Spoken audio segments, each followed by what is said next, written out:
operation, these dredges would do three simple things. They would gobble up gold-bearing gravel, they'd swallow the gold, and spit out rock. For now, though, we got a great trip through history to share with you bottom this hill. I want to thank you again for coming out to Gold Dredge 8. All aboard, please. It's time to get back on this train, that sort of thing. I want to make it clear to everyone here that you are on the B train. Around your B stands for Beaver Creek. It's a Beaver Creek train, or the B train. I'll repeat that a few times as a room. A saw, an old man, set up what was called a rocker box, a portable little sluice box on the creek bank near their campsite, literally rocking the box back and forth as a means to separate the larger stones from the smaller pieces of gold. We've got our own rocker box come corner on your right, short trapping and trading, and offer their summertime service. When the summertimes would come, they'd seal these shafts off to keep it nice and cool down there. They'd proceed to wash through all the material that they'd excavated throughout the winters.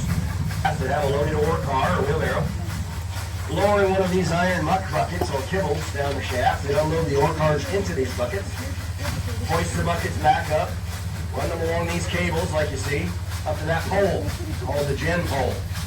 Eventually the buckets would catch, swivel this thing back down empty to bang into these logs here and be reset for the next load. Just about something anyway, you get the picture, like that, but all winter long. And therefore those piles would get really big. These hills, way over there in the distant north on your left, and had them start digging a giant trench, 10 foot wide and buried from 4 to 10 foot deep for 90 miles. This giant trench became known as the famous Davison Ditch, and it wound its way through the tops of those hills over there as far as you could see. The Davison Ditch served to divert the Chattanooga River, and thereby provided them all those thousands of gallons of water necessary. And it was a gravity-fed system, which is to say that there was not one stick of wood burned, diesel fuel, or coal consumed to move that water along that ditch. It was gravity-fed, graded at 0.04%. Nice, gentle, even flow. At strategic locations along that ditch, they would construct a dam so they could siphon off some of that water and direct it toward whatever mining operation they wanted to. In fact, at that point, they had a surplus of water that they were then able to sell off to smaller independent placer mines to include, for example, the Beaver Creek gold mine, just like the Beaver Creek train that you're on. So at that dam would be a big valve onto which they'd connect a giant pipe. It started off at over 4 feet in diameter. And as they piped that water downhill, they'd use pipes that got smaller and smaller and smaller, such that by the time the water got down here to ground level from those distant hilltops at that elevation and was then shot from these 3-inch hydraulic giants or water cannons, there was an incredible amount of pressure built up behind these cannons, to the tune of about 300 pounds per square inch coming out of the tip of this nozzle. You know, one of these days I'm going to have this thing functional online. I'd be able to douse every single one of you with this thing right here. Cool everybody off real good. Knock you right off the train with it too. They would use these water cannons to absolutely blast away all of the overburden. If you turn your attention now to the distant horizon, that tree line way over there on your right, that is the original elevation of this very valley that we're sitting in right now. They cleared off 150 feet of overburden with nothing more than the power and pressure built up behind all those water cannons.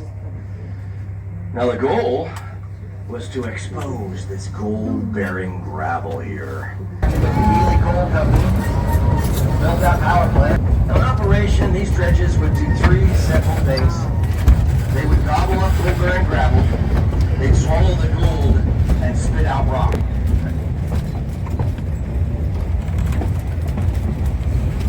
The business end of dredges back then, guys. There was all kinds of makes and models and manufacturers of these things over the years, and they would categorize these dredges according to the size of their digging buckets.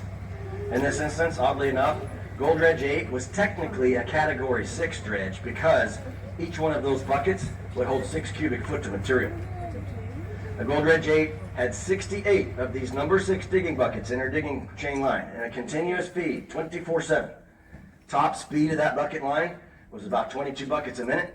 If you do the math, in a 24-hour shift, this thing would gobble up, process, and spit out about 6,000 cubic yards of material. That's a lot of earth. As each one of those buckets would scoop up a load of gold-bearing gravel from the bank of the pond, each one would then clunk and clang its pan and then set the poke sack aside. We'll pick that up for you later. The first thing you want to do then is drown it with lots of water and begin to stir and shake it up vigorously to get it good and loose. See, the water and this agitation helps create a void or a space between the sands and stones and allows the heavy gold to settle between the spaces to the bottom of the pan. That's where you want the gold to be before you pour anything out of here. So, step one is lots of water and lots of shaking. Just get after it vigorously. Want to hear the stones rattle and grind inside that pan. This is rock and roll, baby. Jerry Lee Lewis would have made the best gold panner in the world. A whole lot of shaking going on. Now next I want to introduce you to this angle. This angle is very important. I'm going to talk about this a lot. These gold pans are designed to be held and used at this angle right here. Let's call that, say, about 45 degrees. What's happening as you start off flat and level and you're shaking the pan, the gold settles to the bottom. You then introduce this angle. The gold has established itself on this bottom plane. And with that angle, it then forces it to slide down that plane until it intersects that bend in the pan. That is now the absolute bottom of the pan. It's easier to grasp this if you look at it from underneath. With this angle, it slides down that plane to that point, right where the water's dripping. Note that this point is lower than the lip of the pan.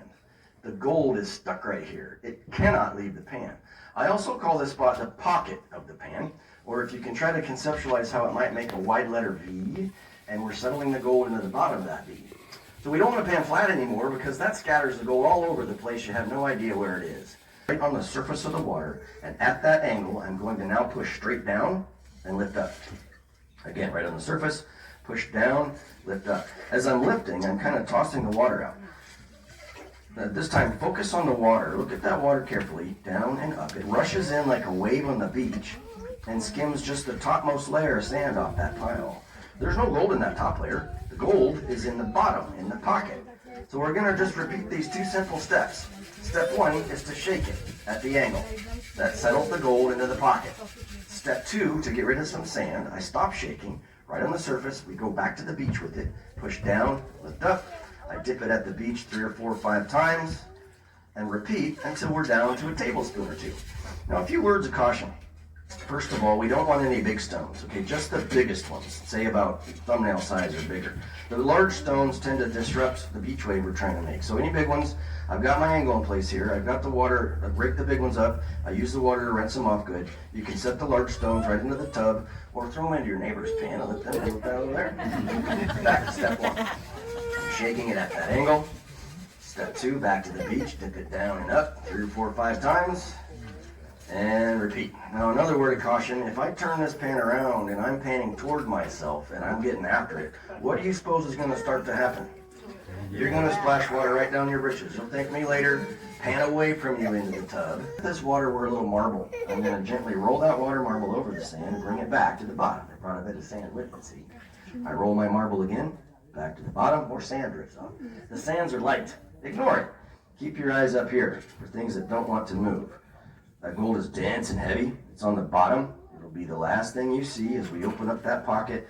It reveals itself at the very end. Eventually, all the sands and stones are going to drift away from it. And that heavy gold. Pay no mind to that piece right there. The heavy gold remains behind. That's just sand now on the bottom. And you're ready to recover the gold. I'll come into this camera lens to try to give you a close-up of that, if I can hold it right. Where am I at here? Let's see. I'm pointing at it there on the top.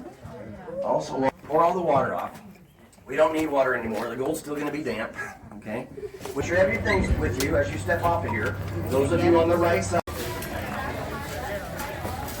Wow, look at you. Okay, I got some gold. They helped us pan and showed us how to do it. And there you go. How exciting. Thank you for watching, everyone. Please subscribe, like, share, hit the bell for notifications so you never miss another video. And don't miss my next video. Thank you for watching.